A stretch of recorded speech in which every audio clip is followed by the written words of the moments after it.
¿Te han dicho que tienes un edema óseo y no sabes lo que es? Bien, pues a continuación te explicamos en qué consiste este problema.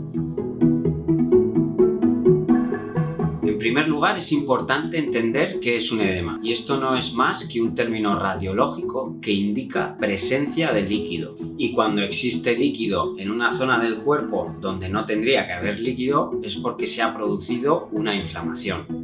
Por tanto, un edema óseo es una inflamación del hueso.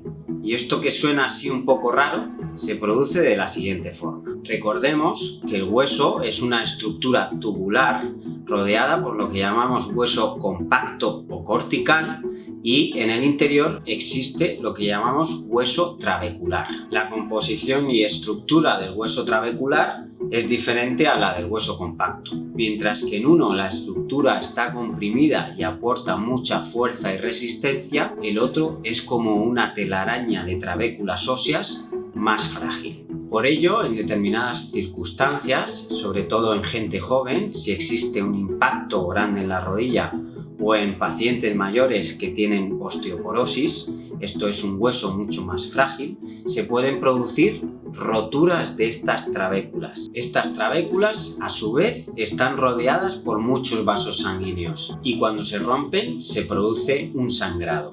Cuando esto sucede, el paciente suele percibir un dolor repentino en la zona donde se produce el edema, lo más frecuente alrededor o en la parte interna de la rodilla, y suele ser inicialmente bastante invalidante, hasta el punto en ocasiones de incapacitar el poder apoyar la pierna.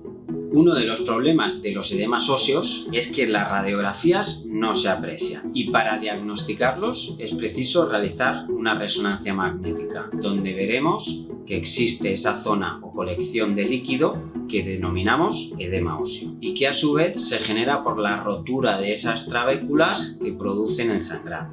Los edemas óseos tardan tiempo en curarse, en ocasiones hasta 6 meses. Y el tratamiento inicial casi siempre consiste en realizar reposo y descarga de la pierna afectada. En aquellos casos en los que existen edemas óseos de repetición o en personas que quieren recuperarse antes, existe la posibilidad de realizar una intervención que se denomina subcondroplastia. Esto básicamente consiste en inyectar una cerámica natural en la zona debilitada de hueso para aportarle estabilidad.